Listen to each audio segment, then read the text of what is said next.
Started, let me just everybody on this call knows who Mr. Daniel Willey is, but I'll go ahead and introduce him. He's been kind enough to offer today to teach us about how he handles buyer broker agreements, especially with the COVID world and the virtual world, and it's harder to wrangle our clients more now than ever, right? At least that's what I'm hearing from a lot of you. So I'm very excited to have Mr. Daniel Willey of the Daniel Willey Real Estate Group tell us how he does it and what his processes look like. He was kind enough to do this for us at the beginning of COVID, and it seems like it's definitely time for a refresher. So thank you so much, Daniel. Go ahead and take it away.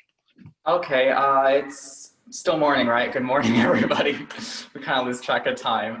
Glad to see all your beautiful faces, and I'm really happy to share with you the buyer broker agreement second class. The first class, I really go on tangents, so that's why I organized my presentation today, because I went on to a little bit of more of the philosophy of buyer broker agreements and why it's so important about the relationships.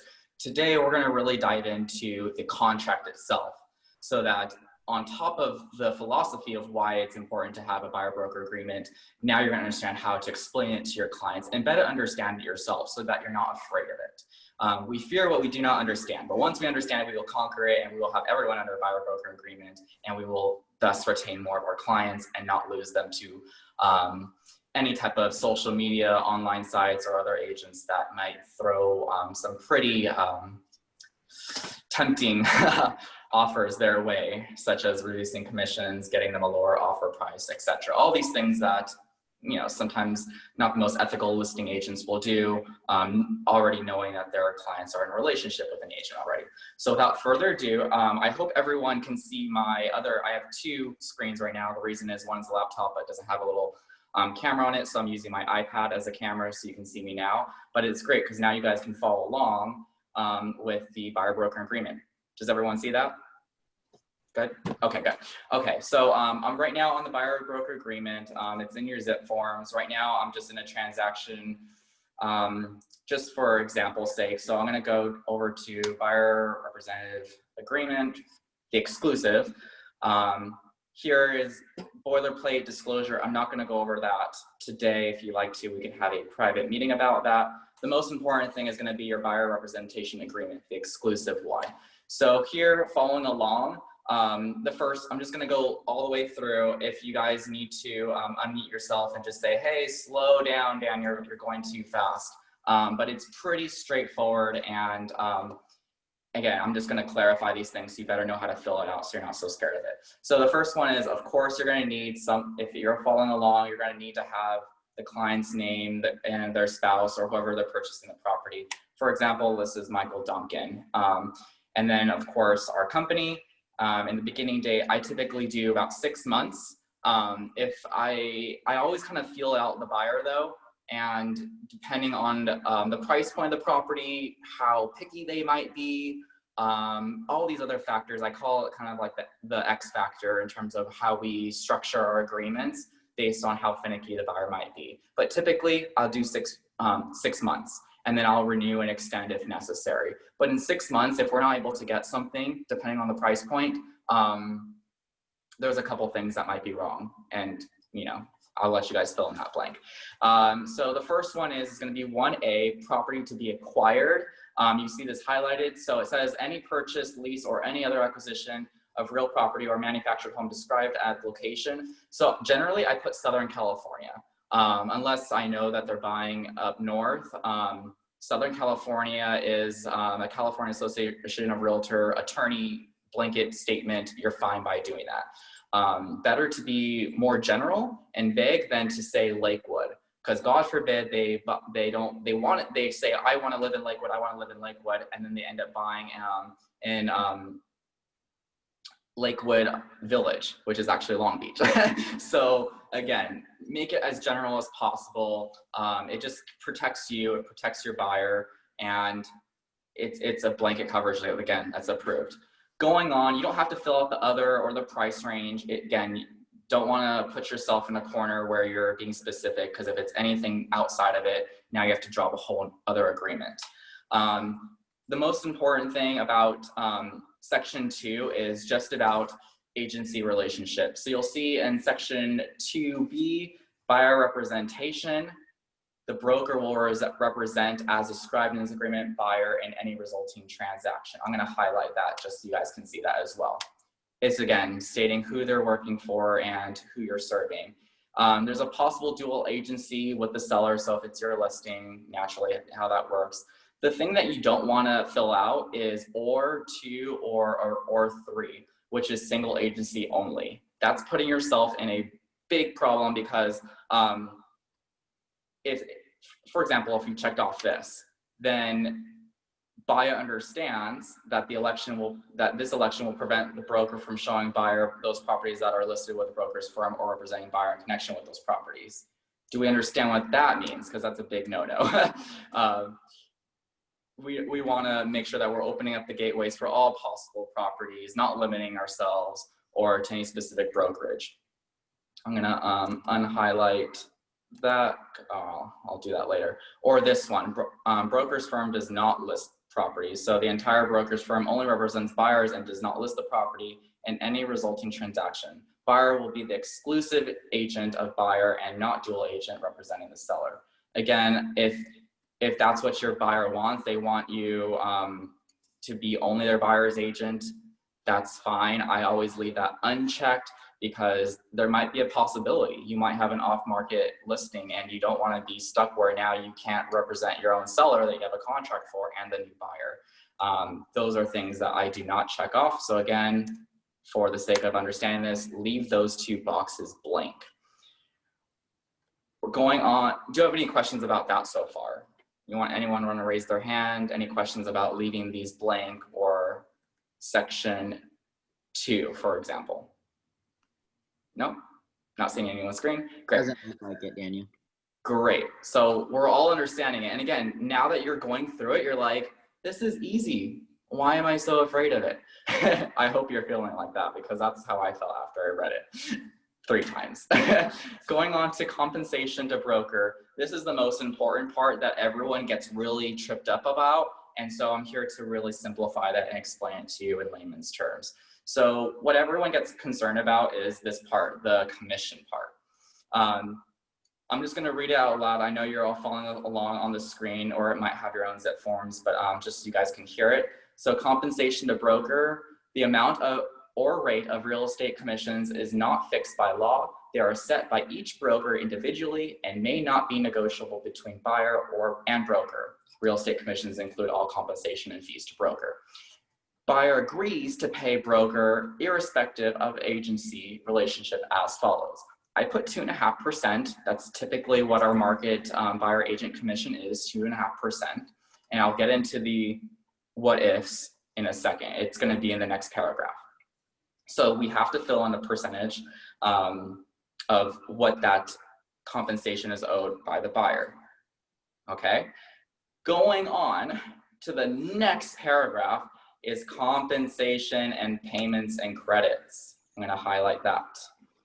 Yeah, that was better. I heard something.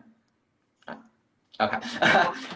So buyer is responsible for payment of compensation provided for this in agreement. However, if anyone other than buyer compensates broker for services covered by this agreement, that amount shall be credited towards buyer's obligation to pay compensation. If the amount of compensation broker receives from anyone other than buyer exceeds buyer's obligation, the excess amount shall be disclosed to buyer and, if allowed by law, paid to broker. What that means is the seller or the listing agent is what pays our commission, right? So when we take a listing agreement, it's already stated on the first page that whatever our listing is, let's just say it's 6% that we're listing a property at. In that same paragraph towards the bottom, it says what the listing firm is going to be offering the buyer agency for their compensation of bringing and successfully closing on this transaction. Whatever that stated amount is, sometimes it can be 2.5%, 3%, they're paying you. So that credits what the buyer's obligation is. Are we following? So the buyer is obligated to pay you 2.5%. However, if escrow, the seller, the listing firm pays you that 2.5%, it's credited to what the buyer would owe you. So as long as you explain it to them that it's credited, again, However, if any other amount buyer compensates broker for services covered by this agreement shall be credited towards buyer's obligation to pay compensation. All right, so they don't have to pay you. You are working pro bono free, all of your trips, drives, showing properties, opening doors, investigating things. You're doing all that for free. They're not going to pay you, the seller's going to pay you. And when you explain that to them, it blows up a huge myth that there's any cost that you're incurring to the buyer. You're working for free. The buyer's obligations are, as you know, the escrow, the title fees, and their loan origination and any of the lender fees that might be associated with that. But you don't cost them any money. You are free, and that's what they should understand. And that by explaining that paragraph to them, they'll feel more confident now in understanding who pays for what, as well as not feeling so paranoid about the compensation that they owe you because it's credited by the seller or the seller's agent, or the seller's firm, I should say. Are we all clear on that? Yeah. Most of the compensation that I see at the moment are 2%. So would they have to pay the difference?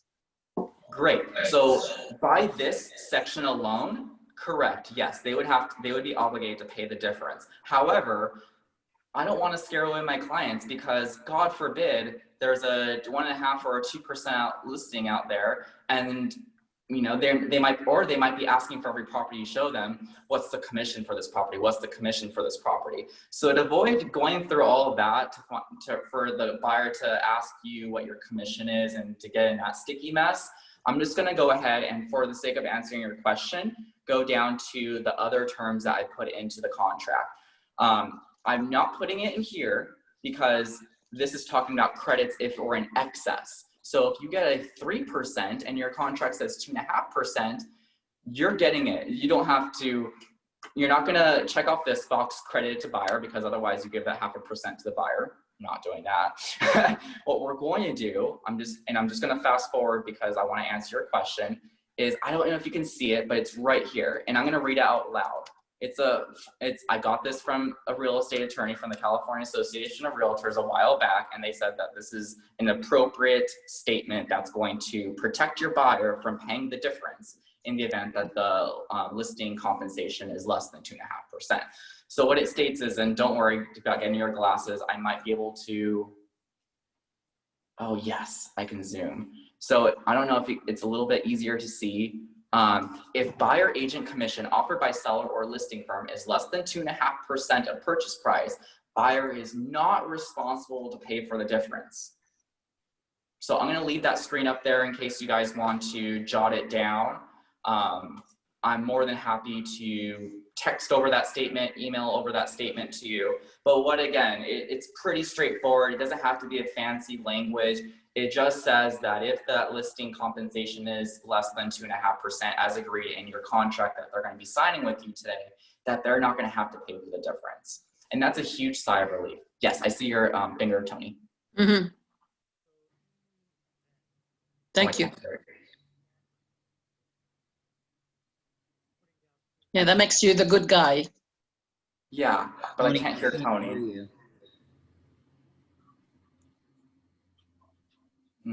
Tony, I don't think we can hear you, sir. Okay, I thought I was deaf because I'm a little bit deaf at times. Too much earpods when I was in high school. I don't know. I don't know if your mic is not on or what have you. Nope, nothing. Do you want to type it in the chat?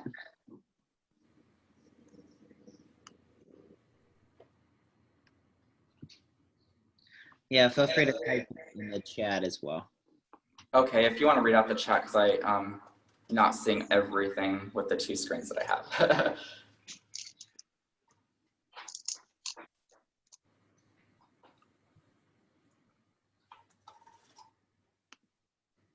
That is 8C. So it's the next natural space that's available. So the first one is defaulted in is the buyer inspection advisory, which is already attached, advising them to inspect the property at part of the terms and conditions of this contract. You fill it in on C or D, whatever you fancy. Or you can say C addendum 1, and you can also put it on addendum. I like to not make it so complicated, so the attorney advised that this is a perfect little space if it fits, and it does fit, so it works. He said, what if the commission is 3% and 2.5% is listed? Great. So I'm going to thank you for asking that question. I'm going to scroll back up to where we were before. So right after the highlighted section, if you see my cursor here, it says, if the amount of compensation broker receives from anyone other than the buyer exceeds buyer's obligation, which is their 2.5%, the excess amount shall be disclosed to buyer, and if allowed by law, paid to broker. That's what covers you and protects you. You're good? Yeah, so it's really great if they offer 3.5%, 4%, 5% for buyer agent commission. If it's like a real dump out in the desert and you're like, oh snap, I don't want to lose that commission. No, you're completely fine. And it's, again, you're compensated for you. Section B, just so everyone's aware, talks about the overage or the credits of compensation. Okay. And then, but it doesn't in the contract, unfortunately, talk about any deficits and credits, such as the commission being 1.5% or 2% or 2.25%. So that's why we put that in the other terms, to just assure the buyer that they're not going to be out of pocket any costs, and that, again, your services are free and that they're paid by the seller. All on the same page? Fantastic. Yes. Great. Great question too. I know, I wish they just would have organized it differently so that I can put the other terms in there. The reason I'm not putting it in here because this whole section is talking about overage and credits. So if I check this and I put that same little statement like buyer is not responsible, you know, it contradicts itself and actually makes that section more confusing. So it's best to separate it and put it at a separate section. When it's asked, you can refer down to that section and it's clear, and there's no other confusion about what that paragraph really means or what that statement means. Broker right to compensation. You will be compensated once you close the transaction. Once you do your job of helping them get the keys to successfully closing, then you're entitled to compensation. Section 2 says, and I put this in, it's normally blank, but I put 180 days or 6 months. So let's just say that you're showing them a bunch of properties and, you know, the contract expires for whatever reason, they don't want to renew it, but they end up going back to a property that you already showed them. Maybe the listing agent called them, or maybe they just saw it again after they were contracted with you. And then they end up getting into escrow, maybe using the listing agent, double ending it, getting a reduced purchase price, credits, whatever that messy stuff might be. Putting in here, you can make it longer, but 180 days seems to do the trick. Within 180 calendar days after expiration of the representation period or any extension thereof, buyers enters into an agreement to acquire property described in paragraph 1A, which property broker introduced to buyer or for which broker acted on buyer's behalf. So showing the door, again, using your secret e-key or just having proof that you opened the door for that buyer. If they enter into contract with that on that property with another agent, you're entitled to compensation. So it's important to let them know, and I always highlight it, saying, you know, if I'm going to be spending hours showing you property, opening up doors, helping you find this and that, doing research for you, and then, you know, not saying you would, but some others might be privy to then work with the listing agent after I put in all this time and effort and driving and write the offer with the listing agent. I think that I'm entitled to some compensation for starting and opening that door for you. For whatever reason, if a buyer then changes their mind after opening the door and then wants to buy the property, you know, it's kind of like, I think it's an ethical thing, but again, it protects you so that you're entitled to that compensation and no one can sneak in behind you and snatch that buyer out of after you're done with the contract and open escrow with that buyer. Does everyone understand that section? It can get a little bit wordy, but the ultimate, the basis is, it's the same thing with the listing agreement. If an agent shows a buyer your listing, you're supposed to disclose to them the list of buyers and agents that have toured the property. If any of those agents after the listing period enters in contract and ends up closing on that property, you as a listing agent are entitled to compensation. The same thing works for a buyer. If they go behind your back after you open the door for them and then buy it, they're going to owe you the compensation. And most buyers are like, oh, I would never do that. And hopefully they don't. If they have any questions or they start poking and prodding around that, you better keep your eye on them and definitely don't let them go too far with that. Keep them within arm's reach for sure. Going on to section D, timing and compensation. So compensation is going to happen once you close and title's recorded. So I highlight this section, section D1, upon completion of any resulting transaction and if an escrow is used through escrow. That's how the timing of the compensation works. Usually it's the next day turnaround from when we close. Here it goes into buyer, what the definition of buyer is, internet advertising, internet blogs, and social media. I'm going to read it out loud. Ultimately means it's just a disclosure that says that they might find properties on social media, virtual tours, but you as the buyer agent is not responsible for you know, how that information is translated, how they're finding that information. So just again, to read it out loud, buyer acknowledges and agrees that properties presented to them may have been marketed through a virtual tour on the internet, permitting potential buyers to view properties over the internet, or that the properties may have been subject of comments or opinions of value by others or on internet blogs or other social media sites.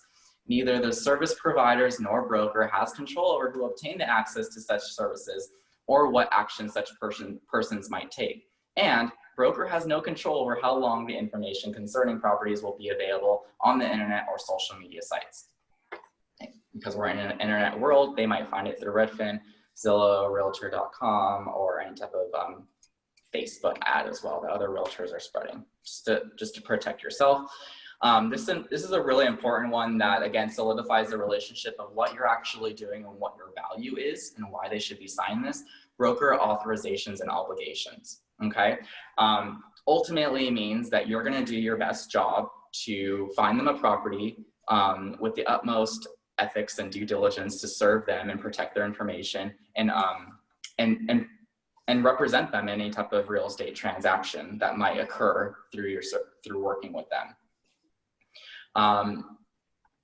Any questions about that? It's pretty much boilerplate. I like to go on to this for scope of broker duty, because this is where I really kind of set the tone for what I'm licensed for and what I'm not licensed for, what I can advise, what I can't advise, because sometimes it will happen on the fly and a buyer will ask you, how much is this going to cost? And the politically correct statement is, I'm not sure. I'm not a licensed contractor. I don't know what that cost might be. It might be this. You have to tell them what you're licensed to disclose and advise on, because you're not a plumber, you're not a contractor, you're not an escrow officer, you're not a title rep, you're a realtor. So your job is to advise them on real estate and negotiations, representation, legal matters that might encumber them in the future, and protect them ultimately. That's your job. So I'm not going to read out this entire paragraph, but what it entails is what you're responsible for advising and doing and what you're not responsible for advising and doing. It sets the tone for what you are there for, or what your job is. Buyer obligations is a fun one. So buyer agrees, and I'm going to highlight this section too. I think it's really important because a lot of the buyer agreement is about what you're doing for them, but we don't really dive deep into what the buyer is actually supposed to do, because it's a contract. It's a mutual binding contract. So the buyer obligations I'm going to highlight. See there. Okay, so buyer agrees to timely view and consider property selected by broker and to negotiate in good faith to acquire a property. Buyer further agrees to act in good faith towards the completion of any property contract entered in furtherance of this agreement within 5 calendar days. It should be less. I don't really cinch it up. 5 days is about a week or so. So within a week, they should be reviewing any offers or contracts that you're sending to them and respond to you.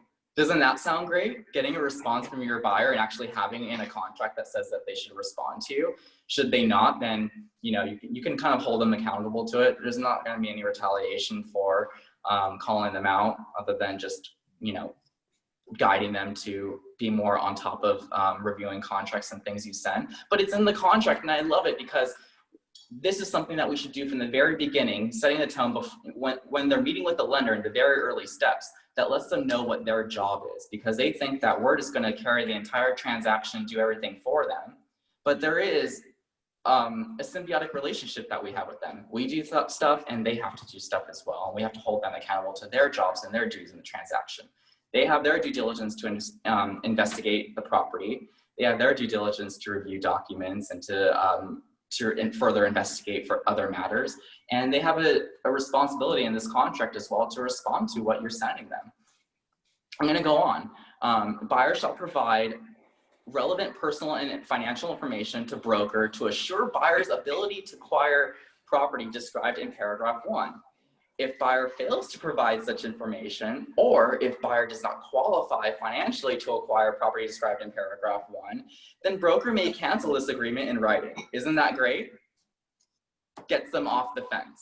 And it's just a nice black and white statement that says, get it together. You have an obligation. If you're serious about buying, let's get this stuff in, and it gets better. Buyer has an affirmative duty to take steps to protect him, herself, including discovery of the legal, practical, and technical implications of discovered or disclosed facts, and investigations of information and facts which are known to buyer or are within the diligent attention observation of buyer.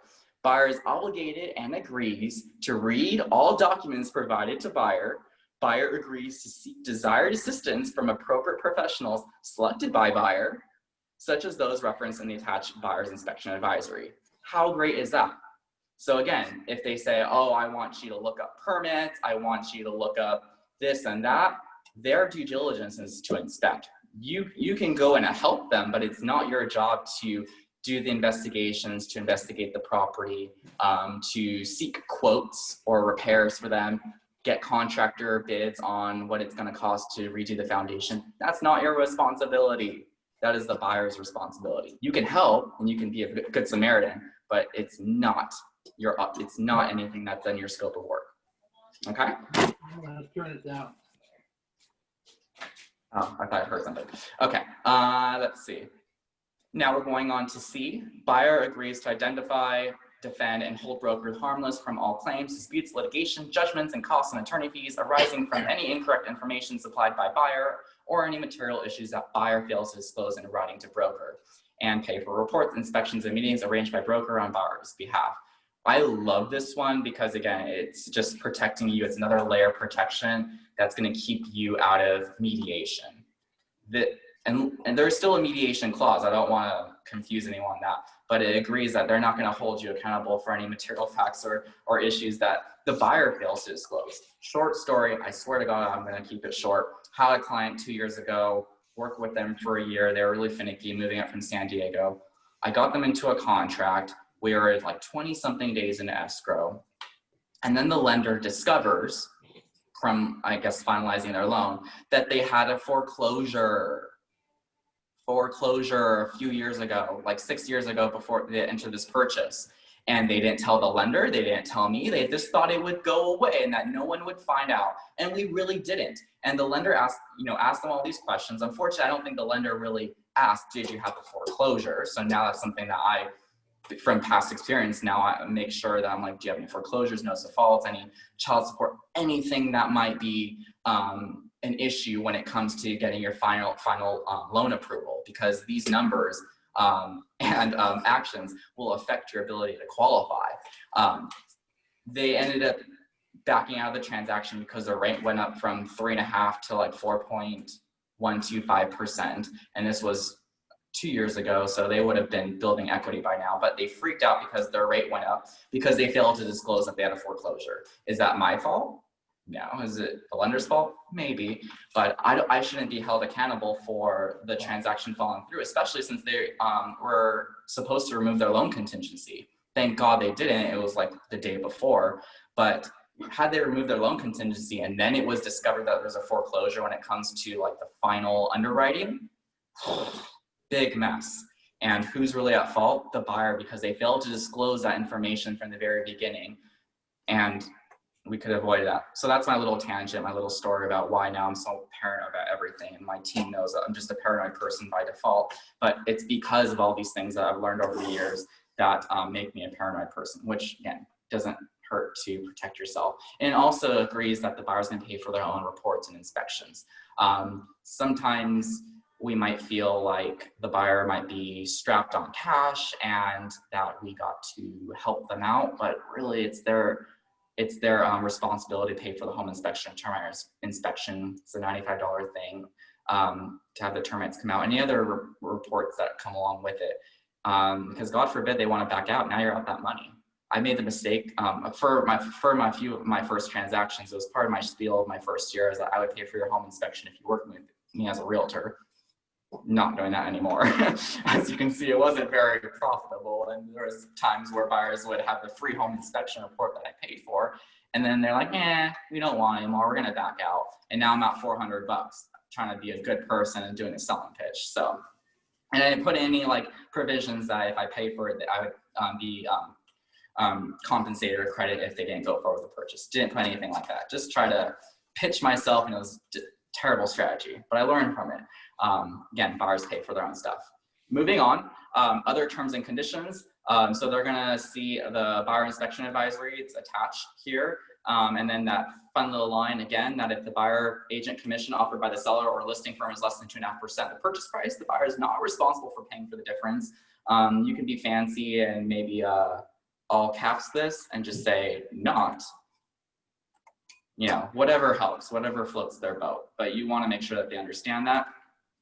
Attorney fees, I'm going to go into it, but if you go through mediation, whoever the prevailing buyer or the buyer's broker wins, then they're not responsible for the attorney fees.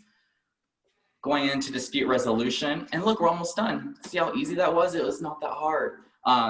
We had mediation in here. Arbitration is extra if you want it. It used to be in there before. I recall a few years ago when I first saw this contract. Now they took it out. I think it's great because mediation is the way you should go. You can, in this advisory, see if the buyer and broker desire to resolve disputes arising between them through arbitration rather than court. Then they can document the agreement by attaching a signed arbitration agreement, CAR form ARB.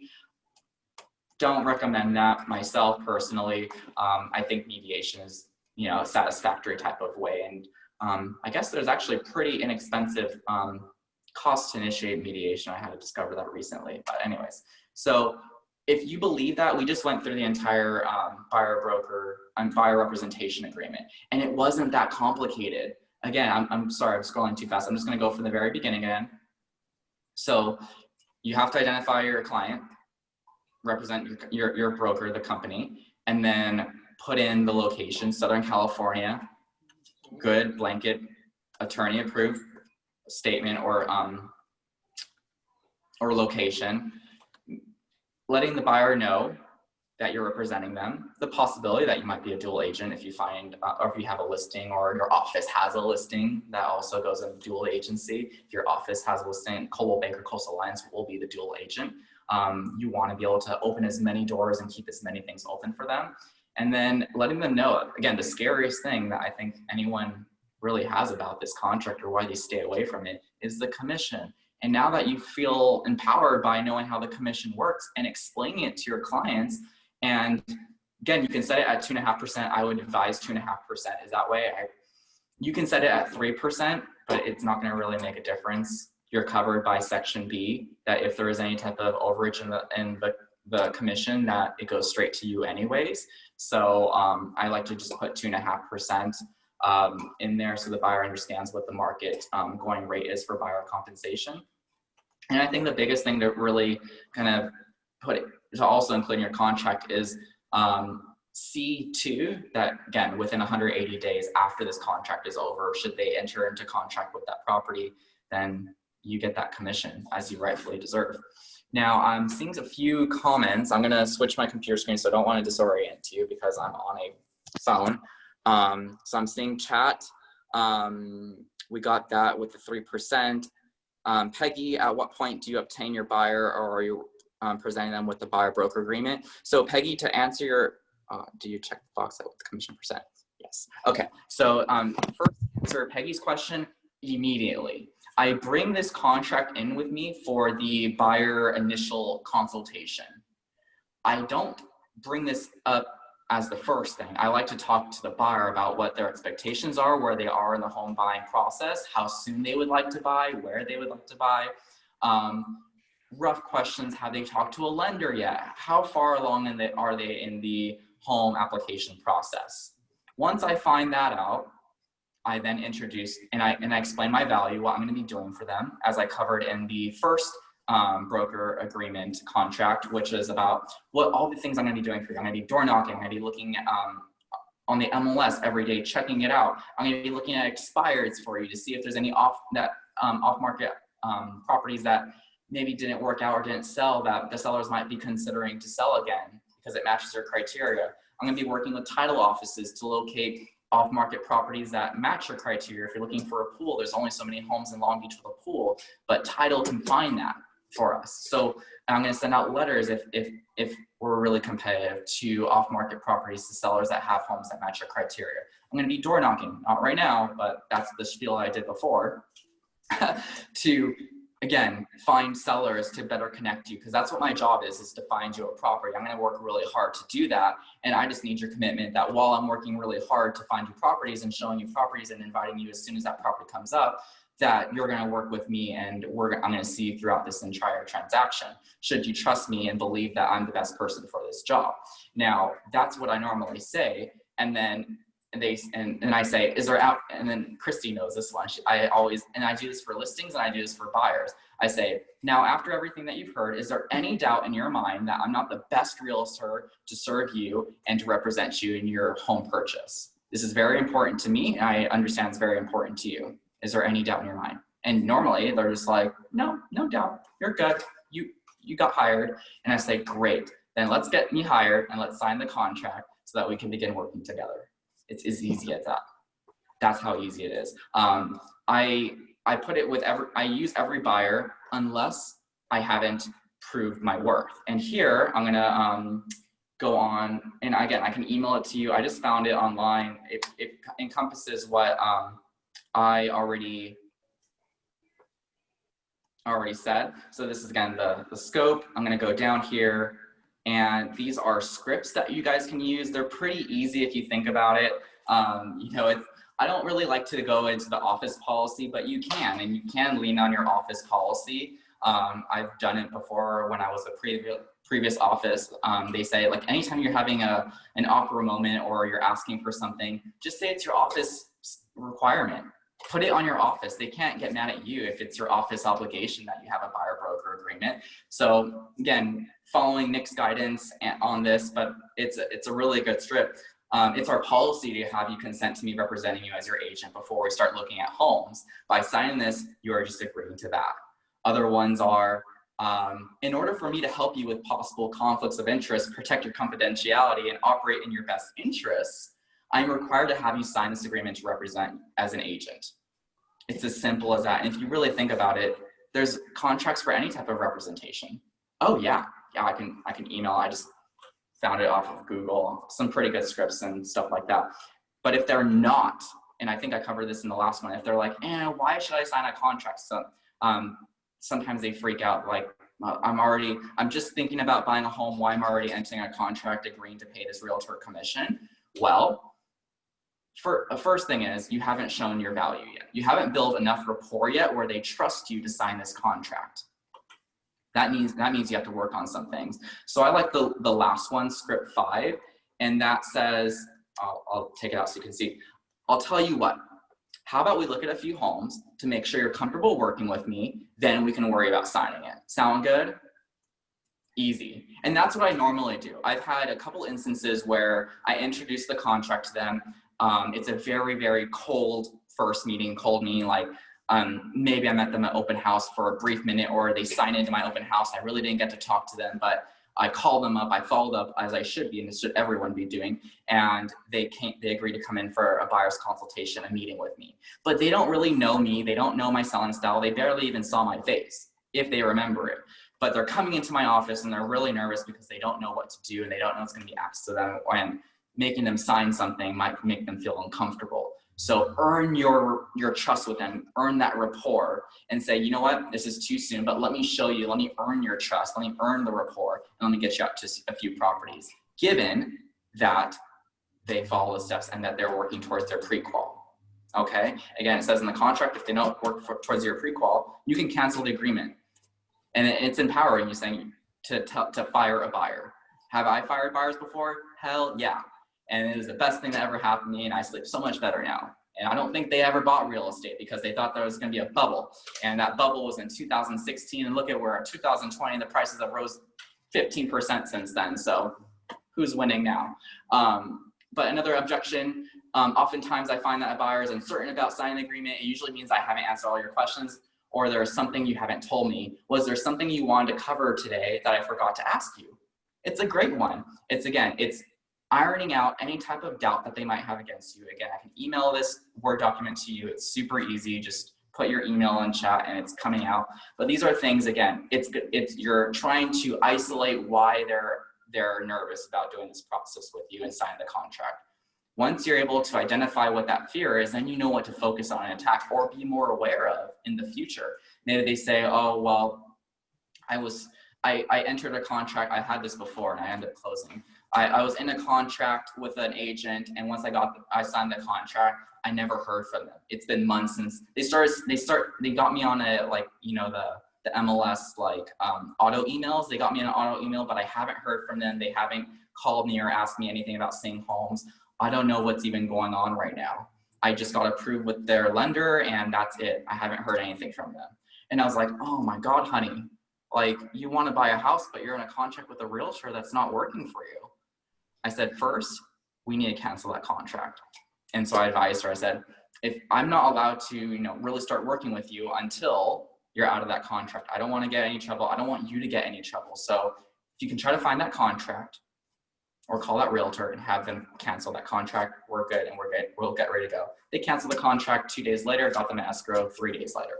So I think it was 3 days. It was like I met them on a Friday, got them in escrow like the next week. So that's about 5 days total. But again, you want to make sure that you're out of trouble and that you're advising them correctly on the whole thing. It's good to ask whenever you're meeting a prospect, are you in a contract with anyone? Just so you can make sure that they can sign your contract. Once you identify the concerns, and then you know, okay, so this person wasn't sending them any properties. I need to make sure that I'm on my job and sending them properties, updating them daily, finding out how they best like to communicate, text, email, phone calls, based on however they prefer it. And then you know how to do your job even better than the last realtor that didn't do their job and that lost the contract. Because you want to make sure that you keep and retain this client and that you build a future relationship, because they can be your VIPs and refer you for years to come and build wealth growing their price points. They start in the 300s, and by 10, 15 years later, they're selling their $1.8 million house with you. But it starts at that $300,000 condo and introducing them to the contracts and guiding them the right way, ethically, and with a passion as well for real estate. So that's my little tangent on that. In terms of like why a buyer won't sign the script with you or sign the agreement, they just don't trust you yet. So it's not that the buyer, is sketchy. They might be, but everyone has a reason to be sketchy. It's a big purchase. We only buy homes so many times in a year. So like when I go in the car dealership, when I went to buy my car in 2013, I was scared shitless because I didn't know what to do. So think about that. If you wonder like, why are these buyers acting so weird? Think about the first time that you went to go buy your first car and how freaking scared you were. And when they whip out all these contracts and there's all these fine prints and things like that, and you don't even know what, and of course they're pressuring you to sign fast so that you can get your car or get out of the dealership on a timely manner. But you want to take your time to read it, and then you read it and it's like mumbo jumbo, the words conflict each other. So put yourself in their shoes. But if you have a good dealer or sales rep who makes you feel comfortable, who you trust, and they're saying the right things and it makes sense, then I'll be more prone to sign that contract because I trust the person that's handing it to me. That's the most important thing. And once they trust you, they will most likely sign any contract as long as you give them a overview or summary of what that contract entails. So that's it for my little spiel on how to fill out the buyer broker agreement. Again, it's super simple. I advise this for your first touch base for any client. And if you have clients that you're working with already, advise them that they can still sign it, and it just solidifies your relationship that you're working with already.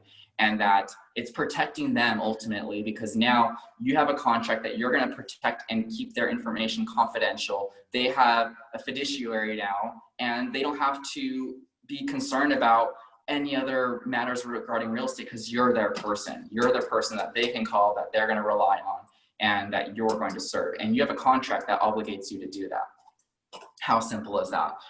So now I'm going to open up the channel for any questions, comments, specific things, or if you have, keep it limited, but if you have any like real-time issues that you're dealing with right now, or conflicts about maybe some buyers that are on the fence about signing an agreement, or they're acting really weird and sketchy, and you are asking about how to get them onto the buyer broker agreement, the floor is yours.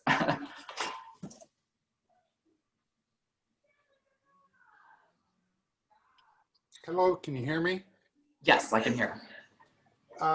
Procuring costs has always been an issue for God as long as I've been in this business. And there was a time, this was years ago, where I had listed an expired listing. Okay. And people had come in, they had said they had a buyer broker agreement at one time, and that it had expired. And they had made an offer on the property with his previous agent, which I wasn't aware of. Okay. Oh, I was aware of it. They told me they made an offer, they got the counter offer, and they just couldn't afford to buy it. Okay. Well, at the time, the city of Long Beach had some special financing to the property. And so I told them about it, got them with my lender, I made the offer, got it accepted. We're in escrow, and the previous agent is wanting a commission. And so we went to, the grievance committee, and I won.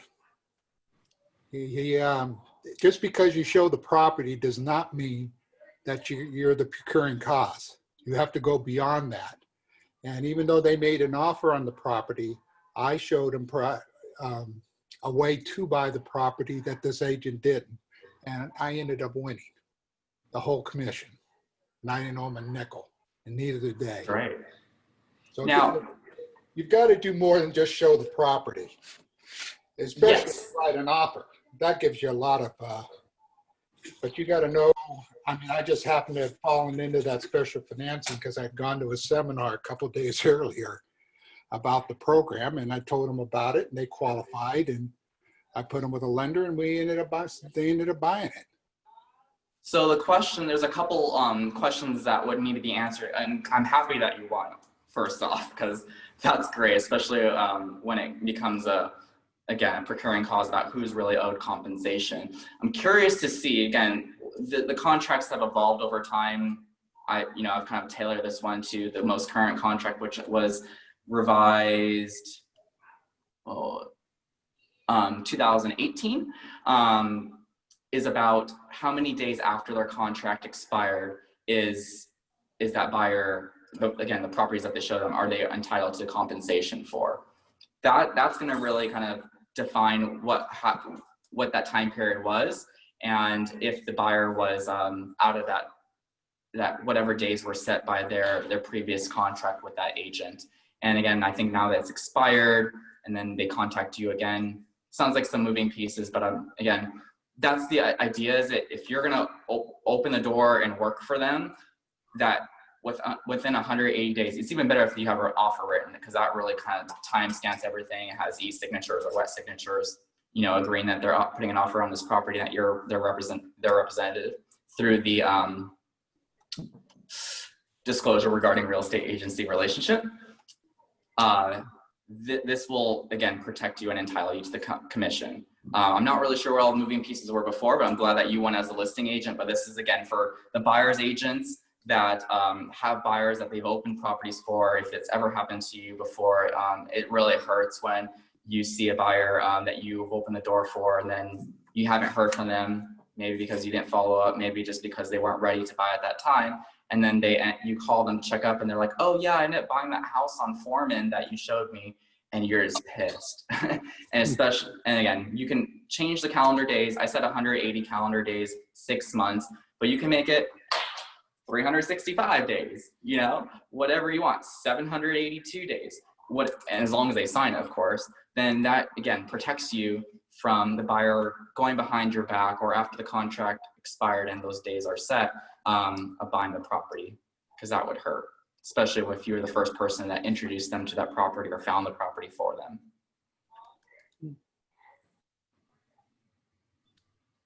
Any questions, comments? Oh, I think there's a chat from, let's see, chat. Lorna basically said, if you had a buyer broker agreement signed, are you automatically the procuring cause? No, absolutely. No, you have to do a little bit more and open a door, get something started. More importantly, you want to make sure that they're, let's see, I'm going to go down to buyer obligations. So you want to have them agree that they're going to start working on qualifying themselves, and they have, see, I don't know if it says in the days, buyer shall provide relevant. Yeah, they have 5 days to get qualified. You can use the contract as a way of breaking free from them if they're not taking the necessary steps. If they're just whatever work stuff, life happens, baby, whatever it is, or out of town vacation, and that's kind of relative to you and up to you if you really want to cancel the agreement or if you want to give them some more time to complete their approval or pre-qualification for the purchase. Yeah, but just by having a contract with them does not entitle you to any commission. You have to get them into a property. If they happen to write an offer after you sign the contract with them with another agent, then yes, that you're entitled to that commission for sure. And that's why having that contract in place is so important, especially right now, because most likely they're going to be on Zillow and Redfin. I'm on Redfin myself. I find it's actually easier to navigate, and I'm a member of the California Association of Realtors. I don't feel like Redfin's putting me out of a job. It's actually making my job easier because now clients can find their own homes and they get so much stats on it. They can find out what it was last purchased for. They can find out what the property taxes are. They can find out, it has the schools that are most of the time connected to it, that property in the school district. It's a great tool. Don't fight it, work with it. Just make sure that you have the necessary contracts in place so that if the buyer finds the property, they don't go with a Redfin agent. That's all. Because Redfin agents, they're right there. I think you can even pay to be like a Redfin partner, and they're handed to the buyers so easily to see the property or to make time to schedule an appointment. So it's so important to get these contracts in place so that if they find one, God forbid they're a little bit naive or uneducated yet, and they happen to talk to another realtor, that you can then bring up that contract and like, whoa, I'm your realtor. We need to be working together, and I'm going to be representing you in this offer. That's what, I hope that answers your question, Lauren. Yeah, it did. That's what I meant. If they ended up writing an offer with someone else and you had obviously been working with them and doing a lot of work with them, would you be considered automatically the procuring cause? Because I thought that I heard something in a PWR thing, the lady, the agent or the broker, Barbara Bett, saying something like, you can't, just because you have something signed, you are not necessarily. And I was like, how's that possible? Yeah, you want to have a contract that says that let's see if I can find it right here. Okay, so I'm going to go, it's on, let's see what page 2 of 4, top of the page, broker right to compensation. I'm going to highlight this paragraph. We're going to have a lot of highlighted spaces actually. So broker right to compensation, broker shall be entitled to the compensation provided in paragraph 3A if during the representation period or any extension thereof, buyer enters into the agreement to acquire property described in paragraph 1A. I'm going to go back to 1A and 3A just really quick. So 1A and 3A, very top of the page, 1A, the location. If you put in Southern California, any property that's in Southern California, for like Middle California, like Santa Barbara or something like that, now we're getting a little bit into the gray area. You can put all of California, heck, just, stupid computer. Just put California, there you go. So any property bought in California or any offers that they wrote in California and contract that they're earning in the state of California, you're entitled to compensation for. And that's your right to the broker, right to compensation. On terms acceptable to buyer, provided seller completes the transaction or is prevented from doing so by buyer. Broker shall be entitled to compensation with whether any escrow resulting from such agreement closes during after the expiration of representation period. There you go. So as long as you have that contract in place first, and next day they go to Redfin and Redfin says, I will list your home for 1% if you sell your home with me and buy your next home with me, you already have that contract in place to protect you. I think the biggest thing right now, if you do get a listing and the people most of the time are selling and then downsizing, getting a second home, a vacation home, because they realize during COVID, like they just hate their spouse, or they realize that their spouse is not, you know, the tidiest person. They just need to get away or have a second home for more space, maybe different wings for husband and wife, or husband, wife and wife, whatever that might be. They need to sell their home and then buy that next one. And you want to make sure that you facilitate both the sale and the purchase of their next home. The thing that would hurt the most is that you, vice versa, you can sell their home, but they don't buy their home with you, or that they approach you as a buyer. And then when they do end up closing or during escrow, they say, oh, and we have another listing agent for our home. Now, this contract does not entitle you to the listing, but again, it's protecting yourself and saying you're gonna buy with me. And I put this with sellers, and I put this with any seller that's relocating with me, that when along with the listing agreement, I have a buyer agreement, because not only are they a seller, but they're gonna be a buyer as well once they sell their home. And it's important that we establish now that I'll be representing them on that next purchase. It happened once, will never happen again. You live and you learn.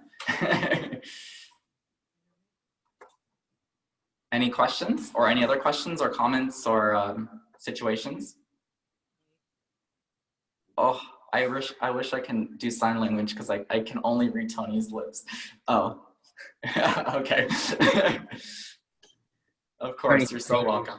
He said thank you for doing this today, so great job, Daniel. Christy, did you have a question? Yeah, I actually have a question about Daniel, on page, can you hear me? Sorry, on page 1. Yeah, I can hear you.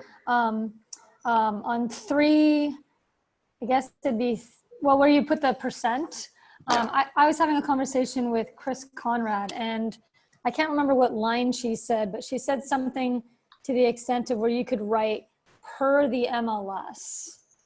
Okay, so you can do that too. What are your thoughts? Okay, where would you write that? Would you write that in the second line, obviously? So what you would do is you would do pursuant to compensation schedule attached as an addendum. Again, you can add on addendums and have an addendum that covers that if there's a shortage, the commission is not owed, or that the buyer doesn't have to pay the difference. Or you can, yeah, I think that's the only thing that, based on with Chris Conrad's verbiage, that you would have to put on an addendum, because, or, yeah. I think you're right. Yeah, I would say put in other terms, but You'd want to put it with the compensation, though. I think you had it right. You'd put it on. Yeah, I would put it in the addendum. Just me thinks that an addendum, and just say on addendum 1. That's what you would check off the third box, because there's all these ors. But again, this is to simplify and streamline everything for you guys, so you don't have to confuse yourself with extra paperwork, making it extra verbiage. Just check off this box, put 2.5% as what's customary right now, and then you go all the way down to when they have questions on if it's less. Sorry, I'm just going to confuse everyone. Then you go into this section and other terms that would cover you. That way, it's just one piece of paper. It's really simple. You're not referring to this and that, and it's all in that same contract. Easier for you to keep track of and easier for your buyer to follow and sign in one shot as well. Yeah, Peggy brought up a good point, which is true, because what if people like also look at pre-foreclosures and all kinds of weird stuff? Even Rex is out there, which doesn't offer any commission if you guys find a Rex listing. So Peg said, I was told not to put anything in the MLS because you could have anything with the MLS in reference because you could have a buyer purchasing a FSBO. So yeah, I agree with Peggy. I wouldn't worry about doing that, Christy. I would just go off of what Daniel told you to do today. Cool, thank you. Yeah, off-market properties are like the doozy because it's like, let's just say it's a FSBO, for sale by owner, and there is no compensation that's listed on the MLS. When you facilitate that transaction, you're going to be asking the seller for a commission in order to bring the buyer to the purchase and begin the transaction. That's the conversation that you have first before showing the buyer. First, don't show the buyer, then ask for money. Ask for money first. Make sure the sellers, I believe there's a contract. I'm not, my brain escapes me right now, but you can have the seller sign like a one-sided, or like the seller self-representing themselves, where then you establish the commission that you are going to be paid for bringing the buyer and for representing the buyer. Does that make sense? So the seller's going to sign a form that says they're representing themselves, they don't have an agent, but you're still going to be the buyer agent for this purchase. When you establish that, you're going to establish what your commission is. 2.5%, maybe 3%. Start at 3, maybe go down and settle and make the seller feel like they're getting a discount and go down to 2.5. And that will then, and this, you can either add that on top of the purchase price. So again, if it's a FSBO, they're typically going to be priced lower than what the listed properties on the MLS are, because if you think about it, all the MLS price points are also reflecting a commission that's included in that price point. So in that event, you're approaching a FSBO, just add the commission of 2.5% on top of the purchase price. That way, the FSBO still gets their net that they wanted when they listed it. The buyer gets a property that's off market without a lot of competition, and the 2.5% commission that the buyer is going to be paying for that difference is financed over 30 years. It's going to make a difference of like $2 a month on their mortgage. So it's really a win-win for everybody if you do have like pre-foreclosures, foreclosures, off-market properties, for sure. Everybody goes home happy. Anything else for Daniel, guys? We're about 5 minutes after the hour. No? Could we, Daniel, would it be difficult for you if we could email us that BRE with the highlights so it's easier to study again? Oh, no problem. Yeah, I can see about, I can save this as a PDF and I can email it to you, again, with the Word document. It's super easy for me, no problem at all. And as you can see, I went through and I highlighted even more, but my standard document, it just highlights the main points that I cover that buyers usually have issues or concerns about. Most of the time though, they just breeze right through it. I present it to them in a way, just initial here, initial here, initial here, sign here, done. Again, because they're nodding and I'm taking that buying signal, like they're agreeing with whatever I'm saying, my whole spiel, my value. And I don't necessarily have to go into the agreement, all the nitty-gritty details. I'll summarize it and say, I'm working for you. I expect a mutual relationship with you, that you're going to be working with me exclusively in your search for your home purchase. So exciting, yay, yay, yay, fireworks, and let's go ahead and get this signed now so we can begin working together. And that's normally how it goes. I've only had one, and it happens to be Boeing engineers. I I happen to work with Boeing engineers a lot, and they will go through the contract line by line. And I know my stuff, but I just have to go with it and help them understand so that they can build that trust with me. It's a trust building experience for sure. Anytime you're signing a contract with a client, you're building trust with them because they're expecting that you're telling them the honest and the truth about everything that they're signing. And if there's not, then they're not going to believe you in the future or take your guidance. When you say, this is a good deal, even though there's maybe $8,000 in repairs that need to be done, I advise that this is a good purchase and maybe let's not squawk over this little thing, because in the bigger picture, you're gonna end up having the home that matches what that is everything what you're looking for, and you're really gonna throw this property over $8,000. No. So they start to trust you, and then you have more influence on their decision-making abilities, which can help you keep the deal alive in some sense. But if they don't trust you, they're gonna fight you, and they're gonna second guess everything that you say. And that's just gonna make your job that much harder. You're gonna pull your hair out. Well said. Thank you, Daniel. Anything Yeah. else for Daniel, guys, or I'm going to let him get back to his busy day? Yeah. Well, thank you so much, Daniel. If you don't mind Thank sending you. me too, because I'm sure I'm going to get people asking for the material, that'd be great. And you guys, Yeah. instead of blowing up Daniel's email, if you want to blow up mine instead, you're more than welcome to, and I'll get you the recording and whatnot if you want to watch this again.